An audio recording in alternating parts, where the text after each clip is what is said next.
ஏறத்தாழ அதிமுகவுமே நீங்கள் பார்த்தீங்கன்னா எடப்பாடி பழனிசாமி வந்து 187 தொகுதியை சுற்றி வந்துட்டார், வளம் வர்றாரு, சும்மா சொல்லக்கூடாது. அவர் முயற்சி செய்கிறார்ல தன் கட்சிக்காரர்களை சந்திக்க. இப்போ நீங்கள் தமிழ்நாடு முழுக்க எத்தனை சுற்றுப்பயணத்தை வந்து மாணிக் தாகூர் மேற்கொண்டிருக்கிறார், கட்சி சார்பாக எத்தனை பேர் வந்து நீங்கள் உங்கள் தொகுதிக்கே வர்றதில்லைங்கிறதான் கணக்கு. அப்போ இவர்கள் கட்சி வளர்ச்சி என்பது அதிகாரம் எங்கு பிறக்கிறது? மக்களிடம் தானே அதிகாரம் பிறக்கிறது. மக்களிடம் செல்லாமலே எப்படி வந்து பனையூர் பங்களால குப்புறப்படுத்திக்கிட்டு ஒருத்தர் கனவு காண்கிறாரோ முதலமைச்சர் ஆயிரலாம்னு விஜய்னு ஒருத்தர், அதே மாதிரியே இவங்களும் களத்தில் வேலை செய்யாமலே நாங்கள் முதலமைச்சர் ஆயிடுவோம்னு விஜய் சொல்றது மாதிரி நாங்கள் ஆட்சியில் பங்கு அதிகாரத்தில் பங்கு அப்படின்னு ஒரு சொல்றாரு. அது எவ்வளவு குழப்பத்தை விளைவிக்கும் நடைமுறையில். இன்னொன்று சொல்றாரு சார், என்னன்னா தாவேகாவும் காங்கிரஸும் கூட்டணி சேர்ந்துச்சுன்னா தமிழ்நாட்டை தட்டி தூக்கிடலாம் அப்படின்னு சொல்றாரு. அப்ப கூட பாருங்க, காங்கிரஸ் தலைமையிலான ஒரு கூட்டணிக்கு விஜய் வர வேண்டும்னு கூப்பிட்டா பரவாயில்ல, அங்கேயும் முதலமைச்சர் வந்து வேட்பாளர் யாரு? விஜய் தான். அங்கேயும் உங்களுடைய நிலைமை என்ன? தோழமை கட்சி தானே, அங்கேயும் மாப்பிள்ளை தோலை, அங்கேயும் மாப்பிள்ளை தோலை, ரெண்டு இடத்துலையுமே நீங்கள் மாப்பிள்ளை கிடையாது.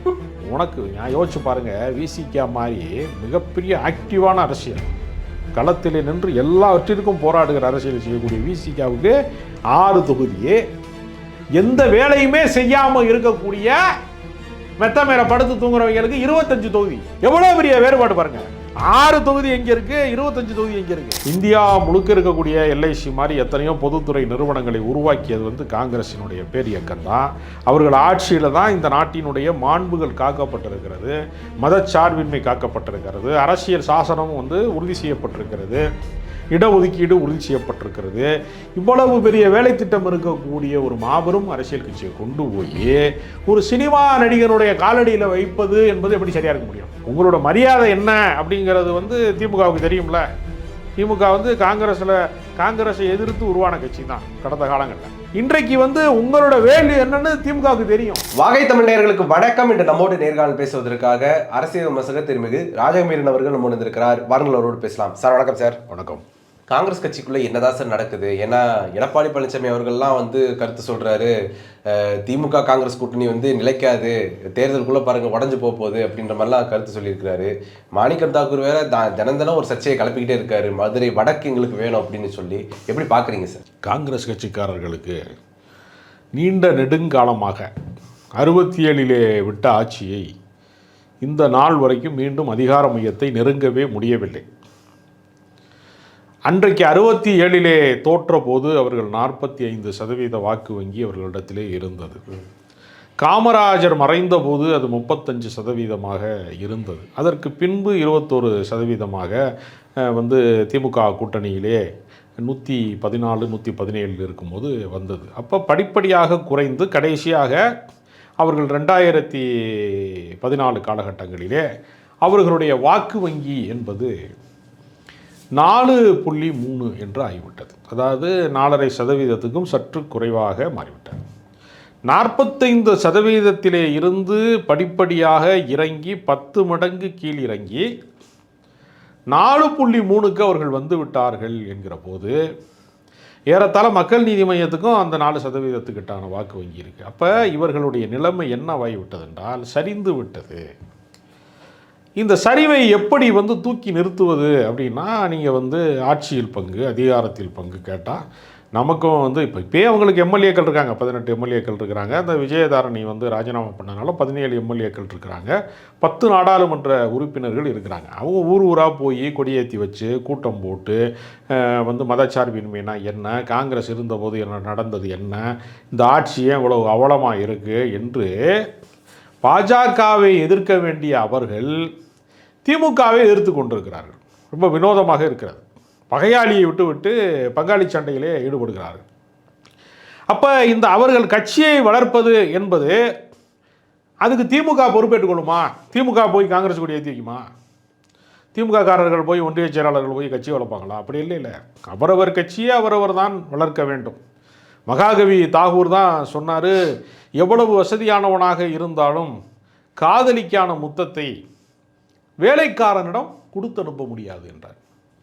சில வேலைகளை நீங்கள் தான் செய்தாக வேண்டும். உங்கள் பசிக்கு நீங்கள் தான் உண்ண வேண்டும், உங்கள் காதலிக்கு நீங்கள் தான் முத்தம் தர வேண்டும். அதுபோல தான் இதுவும் உங்கள் கட்சியை நீங்கள் தான் வளர்க்க வேண்டும்.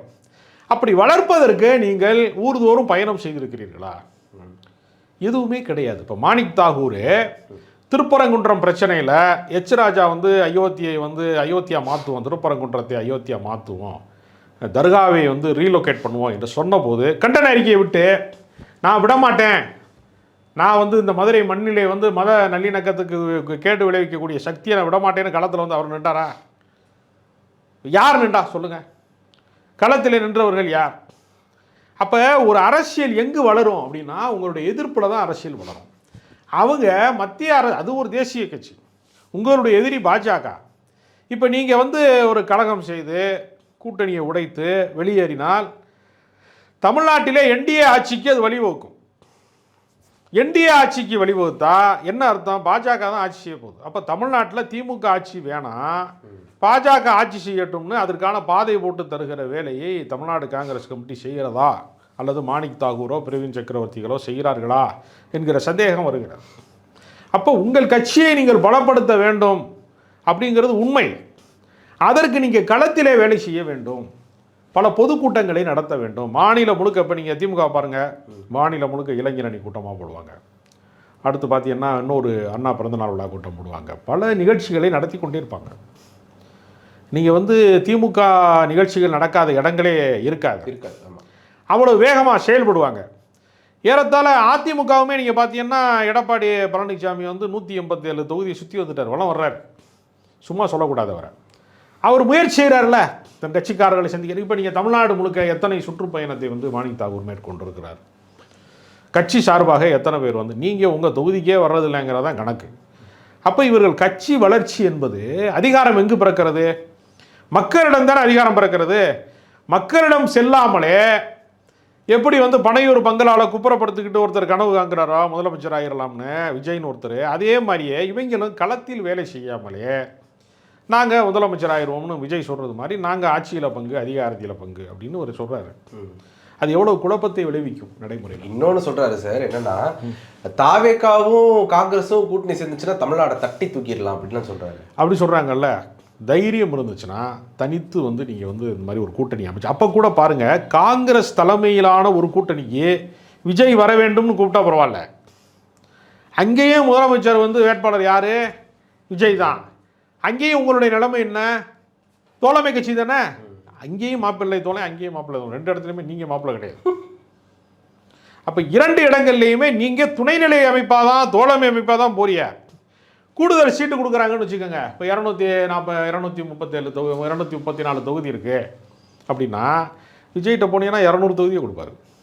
ஏன்னா அங்கே போட்டியிடுறதுக்கு போதுமான ஆள் இருக்காது, களத்தில் ஒன்றுமே இருக்காது, பூத் ஏஜென்ட்டுக்கு ஆள் இருக்காது. முதல்ல எந்த தெருவுக்குள்ளே போனால் எந்த தெருவுக்குள்ளே திரும்பி வரணும்னா அது ஒரு வேட்பாளருக்கு தெரியுமா? நம்ம ஒரு வேட்பாளர் கூப்பிட்டு போகிறாங்க, திடீர்னு போனோடனே ஐயோ தெரியாமல் வந்துட்டேன் இது முட்டுச்சந்து அப்படின்னு திரும்பி வராங்கன்னு வச்சுங்க. அது மாதிரியான அபத்தமும் நடக்கும்ல. ஒரு சுற்றுப்பயண விவரம்னு ஒன்று இருக்குல்லங்க, சம்மந்தம் இல்லாமல் சுற்றுப்பயணம் போட முடியுமா? இப்போ முதல் நாள் நாகர்கோவிலில் பேசுவாருங்க, அடுத்த நாள் செங்கல்பட்டில் பேசுவாருங்க, மறுபடியும் மறுநாள் வந்து திருநெல்வேலியில் பேசுவாருங்கன்னா ஒருத்தன் எப்படி அலைவான்? ஒரு ப்ரோக்ராம் போடுறதுன்னு ஒன்று இருக்குல்ல, எல்லாவற்றிற்கு பின்னாடியுமே ஒரு செயல் திட்டம்னு ஒன்று இருக்குல்ல. செயல் திட்டம் இல்லாத கட்சி வந்து தாவேகா. மாதம் ஒரு நாள் குளிச்சுட்டு பவுட்ரு போட்டு வந்து திமுகவை வீழ்த்து வாங்கிறார் அவர். அவரோட போய் சேர்ந்து நீ என்னத்தை வீழ்த்த போகிற? அப்போ ஒரு யதார்த்தம். அப்போ இந்தியா முழுக்க வேறு எப்போதும் இல்லாத அளவுக்கு மதவாதம் தலைவிரித்து ஆடுகிறது, கார்ப்பரேட் அரசியல் தலைவிரித்து ஆடுகிறது. அம்பானி அதானிகளுக்கு, குஜராத்தி மார்வாடிகளுக்கு இந்த தேசத்தினுடைய மொத்த சொத்துக்களுமே வந்து கொடுக்கப்படுகிறது. எல்லா அதிகாரமும் அவர்களே தீர்மானிக்கிறார்கள், எல்லாவற்றையும் அவர்கள் தீர்மானிக்கிறார்கள். தேர்தல் ஆணையம் பால்பட்டு கிடக்கிறது. எல்லா அமலாக்கத்துறையில் இருந்து, சிபிஐயிலிருந்து, வருமான வரித்துறையில் இருந்து அனைத்து துறைகளும் பால்பட்டு நிற்கிறது. இந்த அமைப்பு சீர்திருத்தத்தை நோக்கி பயணப்பட வேண்டிய காங்கிரஸ் உனக்கு நான் யோசிச்சு பாருங்கள், விசிகா மாதிரி மிகப்பெரிய ஆக்டிவான அரசியல் களத்தில் நின்று எல்லாவற்றிற்கும் போராடுகிற அரசியல் செய்யக்கூடிய விசிகாவுக்கு 6 தொகுதி, எந்த வேலையுமே செய்யாமல் இருக்கக்கூடிய மெத்த மேலே படுத்து தூங்குறவங்களுக்கு 25 தொகுதி. எவ்வளோ பெரிய வேறுபாடு பாருங்கள். 6 தொகுதி எங்கே இருக்குது, 25 தொகுதி எங்கே இருக்குது? அப்போ அந்த அளவிற்கு உங்களுக்கு வந்து 18 எம்எல்ஏக்களை ஜெயிக்கிற அளவிற்கு நீங்கள் வேலை செய்யாதவர்களுக்கு, களத்தில் வந்து நீங்கள் ஒர்க் அவுட் பண்ண முடியாத ஆளுகளுக்கு இந்த கட்சி கொடுத்துருக்குறது. மேற்கொண்டு நான் அமைச்சராக இருக்கேன்னா இப்போ நீங்கள் ஆளுக்கு ஒரு முடிவு எடுப்பாங்களா இல்லையா? இப்போ நீங்கள் ஒரு அரசின் முடிவுன்னு ஒன்று இருக்குது, அரசின் முடிவு அப்படிங்கிறது ஒன்று இருக்குது. இப்போ நீங்கள் பிரவீன் சக்கரவர்த்தியை வந்து ஒரு பேச்சுக்காக சொல்கிறேன், அமைச்சராக்கிட்டாங்கன்னு வச்சுங்க. அவர் என்ன பண்ணுவார், தீபத்தூணில் வந்து வந்து எல்லை கல்லில் கூட தீபத்தை ஏற்றலாம்னு சொல்லிட்டாருன்னு வச்சுங்க. இப்போ அரசின் கொள்கைக்கு அது எதிராக மாறிடுமா? வேறு வேறு நிலைப்பாடு எடுப்பாங்கல்ல. இப்போ கார்பரேட்டுக்கு ஆதரவான நிலைப்பாடு ஒருத்தர் எடுப்பாங்க. இப்போ டங்ஸ்டனை வந்து நான் வந்து அகற்றுவேன் அப்படின்னு முதலமைச்சர் வந்து சூளுரைத்தார், பேசுகிறாரு. அது வந்து தமிழ்நாடு அரசினுடைய கொள்கை. கூட்டணியில் இருக்கிற ஒருத்தர் டங்ஸ்டன் இருந்தால் எடுத்தால் நல்லது தானேன்னு சொன்னார்னு வச்சுங்க. சொன்ன ஒரு சாதாரண ஆளாக இருந்தால் பரவாயில்ல. அவர் ஒரு முக்கியமான அமைச்சருங்க, ஒரு தொழில்துறை அமைச்சராக இருக்காருங்க. அவர் வந்து மாணிக்தாவர் மாதிரி ஒருத்தர் வந்து அமைச்சராக இருக்காருங்க. அவர் ஒரு மாற்றுக்கருத்து சொன்னார்னு வச்சுங்க. இது குழப்பம் விளையுமா, அந்த ஆட்சியினுடைய போக்குக்கு இது ஊர் விளைவிக்குமா, கேடு விளைவிக்குமா, அல்லது சீரான ஆட்சிக்கு வழிவகுக்குமான்னு ஒரு கேள்வி இருக்குது. ஒரு குழப்பமான ஆட்சி நடக்கும். குழப்பம் தான் நடக்கும். அதில் நீங்கள் ஆளுக்கர் எதற்கு வந்து அதிமுகவுக்குள்ளே இரட்டை தலைமை இருக்கக்கூடாதுன்னு சொல்கிறாங்கன்னா யாரை ஃபாலோ பண்ணுறதுன்னு தெரியல. கட்சிக்காரனுக்கு இருக்க சிக்கல் என்னென்னா, நம்ம ஓபிஎஸ்ஸை பார்க்குறதா இபிஎஸ்ஸை பார்க்குறதாங்கிற குழப்பத்திலேயே பல பேருக்கு வயசாகிடுச்சு, நிறைய வயசு கூடி போச்சு, ஒரு 5-6 வயசு கூடி போச்சு இந்த குழப்பத்திலே சில பேருக்கு. அப்போ எப்போவுமே தலைமை என்பது ஒன்றாக இருக்கிற போது தான், ஒற்றை தலைமையாக இருக்கிற போது தான் அதை நோக்கி பயணிக்க முடியும்.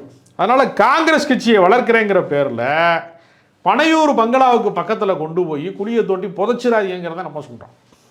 இப்போயாவது ஒரு 17 எம்எல்ஏ இருக்கான், 10 எம்பி இருக்கு. இந்த வாய்ப்பு வந்து நீங்கள் விஜய்கிட்ட கிடைக்குமா? அப்போ நீங்கள் தில்லா என்ன செய்யணும், தமிழ்நாட்டில் நீங்கள் ஒரு தனி கூட்டணியை அமைத்து நீங்கள் பல பேரை வந்து உங்களுக்கு கீழே கொண்டு வரணும். இப்போ ஓபிஎஸ் வந்து அனாதையாக கிடக்கிறாரு, இந்த பக்கம் சசிகலா வந்து தனியாக புலம்பிட்டு கிடக்கு. இப்படி வந்து தமிழ்நாட்டில் உதிரிகளை வந்து தேமுதிக எங்கேயோ போகிறதுனே தெரில. ஏன்னா வந்து 0.5% கீழே போனதுக்கு பின்னாடி ஆட்சியில் அவங்க நல்ல வேலை ஆட்சியில் பங்கு அதிகாரத்தில் பங்கெல்லாம் கேட்கல. 0.5% வேறு யாருக்குமே கிடையாது, எங்களுக்கு தான் இருக்குன்னு சொல்லி அவங்க உரிமை கோரலை. அப்போ இந்த மாதிரி பல கட்சிகள் வந்து இன்றைக்கி என்ன இருக்குன்னா, முட்டுச்சந்தில் நிற்கிற கட்சி நிறையா இருக்குது. இந்த கட்சிகளுக்கெல்லாம் காங்கிரஸ் தலைமை வைக்கிறது அப்படின்னு சொன்னால் பரவாயில்ல. யாரோ ஒரு சினிமா நடிகன் திரை கவர்ச்சினால் சில இளைஞர்கள் தற்காலிகமாக வருகை தருகிறார்கள், அந்த கூட்டத்தை கொண்டு போய் ஏன் கூட்டமாக மாற்றுறேன்னா அவனோட போய் நீ வந்து ஒரு பாரம்பரிய அரசியல்வாதியே, கிட்டத்தட்ட பிரிட்டிஷ்காரன் காலத்துக்குலேருந்து உன் கட்சி இருக்குது. விடுதலைக்கு பின்பும் கூட இந்த கட்சிக்கு ஒரு பெரிய வரலாற்று பாரம்பரியம் இருக்குது. இந்தியா முழுக்க இருக்கக்கூடிய எல்ஐசி மாதிரி எத்தனையோ பொதுத்துறை நிறுவனங்களை உருவாக்கியது வந்து காங்கிரஸினுடைய பேர் இயக்கம்தான்.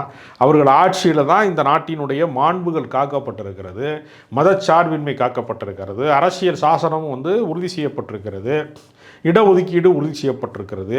இவ்வளவு பெரிய வேலை திட்டம் இருக்கக்கூடிய ஒரு மாபெரும் அரசியல் கட்சியை கொண்டு போய் ஒரு சினிமா நடிகனுடைய காலடியில் வைப்பது என்பது எப்படி சரியாக இருக்க முடியும்? உங்களோட மரியாதை என்ன அப்படிங்கிறது வந்து திமுகவுக்கு தெரியும்ல. திமுக வந்து காங்கிரஸை எதிர்த்து உருவான கட்சி தான் கடந்த காலங்களில்.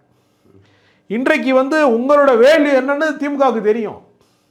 அதனால் நீங்கள் 4.3 தான் வச்சுருந்தீங்கன்னா கூட, சதவீதம் வச்சுருந்தீங்கன்னா கூட, களத்திலே கட்சி வந்து தீவிரமாக வேலை செய்யவில்லை என்றாலும் கூட கருத்தியலாக இந்தியாவிற்கு காங்கிரஸ் தேவைப்படுகிறது. காங்கிரஸ் இல்லாத இந்தியா என்று பாஜகக்காரன் சொல்கிறான், கழகங்கள் இல்லாத தமிழ்நாடுங்கிறான். எனக்கு இதெல்லாம் ஒரு கேள்வி வருது சார். என்னன்னா பாஜக என்ன சொல்ல வராங்க அப்படின்னா, திமுக மாதிரியான கட்சிகளுக்கு ஒரே நோக்கம் தான், தேசிய கட்சிகள் தமிழ்நாட்டுக்குள்ள இருக்கக்கூடாது அப்படிங்கிறதுல உறுதியாக இருக்காங்க. இல்லை, தேசியத்தின் பெயரால் எங்களை நீங்கள் வந்து எங்கள் உரிமைகளை பறிக்கக்கூடாது. தேசியமே இருக்கக்கூடாது என்பது அல்ல. தேசியம் என்பது இன்னொருவரை பாதிக்கக்கூடியதாக இருக்கக்கூடாது. எங்களுடைய மாநில உரிமைகளை பறிக்கக்கூடாது. நீ வந்து என்ன செய்யணும், கல்வியை வந்து நீ வந்து மாநில பட்டியலுக்கு மாற்றணும், பொதுப்பட்டியலுக்கு கொண்டு எல்லா அதிகாரத்தையும் மத்திய அரசாங்கம் குவித்து வைக்கிறது. இப்போ நம்ம எதுக்காக வந்து ஒரு மீனவர் தாக்கப்படுகிறார் அப்படின்னா, மத்திய அரசாங்கத்துக்கு வந்து ஏன் நம்ம கோரிக்கை வைக்கிறோம், தமிழ்நாட்டினை சேர்ந்த ஒரு மீனவர் வந்து, ஒரு இந்திய மீனவர் வந்து இந்த மாதிரி வந்து சிங்களப்படையால் வந்து கைது செய்யப்பட்டு பிடிபட்டு கிடக்கிறாரு, ஜெயிலில் இருக்கார், படகு பறிமுதல் செய்யப்பட்டு விட்டது, உடனே மத்திய அரசாங்கம் நடவடிக்கை எடுக்கணும். ஏன் சொல்கிறோம்? கப்பற்படை யாருக்கு சொந்தமாக இருக்கிறது? இந்தியாவுக்கு. அது ஒட்டுமொத்த ஒன்றிய அரசாங்கத்துக்கு சொந்தமாக இருக்கிறது. நம்மகிட்ட அந்த அதிகாரம் இல்லை. கச்சத்தீவை மீட்போம்னு நம்ம கோரிக்கை தான் சொல்ல முடிகிறது. அது சர்வதேச அளவில் ஒப்பந்தத்தை போடுகிற அதிகாரம் யாருக்கு இருந்தது? ஒன்றிய அரசாங்கத்தான் இருக்கிறது. அப்போ நமக்கு ஏற்கனவே அதிகாரம் இல்லை. முனிசிபாலிட்டி மாதிரி மாநிலத்தை மாற்ற பார்க்குறாங்க, நமக்கான கல்வி நிதி தரமாக இருக்கிறாங்க. அப்போ இது கடந்த காலங்களில் ஒன்றிய அரசாங்கம் என்பது முழுக்க ஒரு மொழியை திணிப்பதாக இருந்தாலும் சரி, பண்பாட்டு ரீதியான சமஸ்கிருத திணிப்பாக இருந்தாலும் சரி, நம்மளோட உரிமைகளை பறிப்பதாக இருந்தாலும் சரி, இந்திய தேசியம் என்பது தமிழர்களுக்கு எதிராக இருந்தபோது நாம் அதற்கு எதிராக போராடுறோம். மற்றபடி அது வந்து மாநிலத்திலே சுயாட்சி, மத்தியிலே கூட்டாட்சி சொன்னது எதுக்காக? அங்கே அதிகாரம் குவிக்கப்பட்டிருக்கிறது, அதனால் கூட்டாட்சி கேட்குறோம். இங்கே அதிகாரம் குறைந்திருக்கிறது, அதனால் நாங்கள் வந்து உங்களுக்கு கூட்டாட்சியில் சேர்க்குறோம். சில பேர் கேட்குறான்ப்பா, அங்கே மட்டும் நீங்கள் மந்திரியாக இருப்பீங்களா, இங்கே இருக்கக்கூடாதான் கேட்குறான். அது வேறு இது வேறு. அங்கே அதிகாரம் குவிக்கப்பட்டிருக்கிறது, இங்கே அதிகாரம் குவிக்கப்படவில்லை, அந்த அளவுக்கு இல்லை. மாநில அரசினுடைய அதிகார எல்லைங்கிறது ரொம்ப ரொம்ப சுருங்கியதாக போய்கொண்டே இருக்கிறார். அதனால் இவர்கள் என்ன செய்கிறாங்கன்னா, பாஜகவை எதிர்க்க வேண்டிய நேரத்தில் பகையாளியை தப்ப விட்டு பங்காளியை போட்டு அடிச்சுக்கிட்டு இருக்கான். அன்றைக்கி கூட்டணி கட்சியை போட்டு அடிச்சுக்கிட்டு இருக்கான், தோழமை கட்சியை வந்து அடிச்சுக்கிட்டு இருக்கான். இதனுடைய விளைவு என்னவாக போகுது? நீ இதான் வந்து மாணிக்க தாகூர் வந்து இனிதான் எம்பி ஆக முடியுமா? நீ திரும்ப திமுகவுடைய தயவு இல்லாமல் தனித்து வந்து இத்தனை லட்சம் ஓட்டுகள் வாங்கி ஜெயிக்க முடியுமா? 7 ரவுண்டில் வந்து பின்னாடி போய்கிட்டே இருந்தார். கடைசியில் வந்து விஜயபிரபாகரனுக்கு பின்னடைவு ஏற்பட்டதில் 4000 ஓட்டு வித்தியாசம் ஜெயித்தார். அப்போ நம்ம என்ன சொன்னால், கடைசி வரைக்கும் அப்போ வந்து காங்கிரஸ்காரன் அடிமையாகவே இருக்கணும், அப்படி அல்ல. உங்கள் கட்சியை நீங்கள் பலப்படுத்துங்கள், வலிமைப்படுத்துங்கள். உங்கள் தயவு இல்லை என்றால் வந்து ஆட்சி அமைக்க முடியாது என்கிற அளவிற்கு உங்களுடைய அதிகாரத்தை நீங்கள் வலிமையை கூட்டுங்க. எப்போ ஆட்சியில் பங்கு அதிகாரத்தில் பங்கு ஏற்படும்னா, ஒரு மாநிலத்தினுடைய பிரதான கட்சி, முதன்மை கட்சி வலிமை குறைந்த சீட்டுகளுக்குள்ளே வந்து தோழமை கட்சிகளின் தயவிலே தான் இந்த ஆட்சி அமைக்க முடியும் என்கிற நிலைமை வந்தால் மட்டும்தான் கூட்டணி ஆட்சி மலருமே தவிர, மற்றபடி வந்து இப்படி தான தர்மம் பண்ணுறது மாதிரிலாம் எந்த கட்சியும் கொடுக்காது, காங்கிரஸும் கொடுக்காது. காங்கிரஸினுடைய இதுலேயுமே அவங்களுக்கு வந்து மெஜாரிட்டி கிடைக்காத போது தான், சிங்கிள் மெஜாரிட்டி கிடைக்காத போது தான், அவர்கள் மற்ற கட்சியினுடைய தயவு இருக்கும்போது தான் அப்படி வந்து மந்திரி சபையில் இடம் கொடுத்தாங்க. அப்போ மட்டும் அவங்க கருணை அடிப்படையில் கொடுக்கல, வலிமையின் அடிப்படையில் தான் கொடுப்பாங்களே தவிர கருணையின் அடிப்படையில் கொடுக்க மாட்டாங்க. அதனால் இந்த கழகத்தை அவர்கள் செய்வது என்பது தேர்தல் காலத்து கழகமாக இல்லாமல் மக்கள் போராட்டத்தை, மக்கள் பிரச்சனையை கையில் எடுத்து நீண்ட நெடுங்காலமாக வலிமை மிக்க தலைவராக மாணிக் தாகூரை தாண்டி அரசியல் பண்ண முடியாதுங்க. அந்த மாவட்டத்தில் ஜோதிமணியை தாண்டி பண்ண முடியாதுங்க அரசியல் என்கிற ஒரு வலிமை மக்கள் சக்தி உருவாகுனா பரவாயில்ல.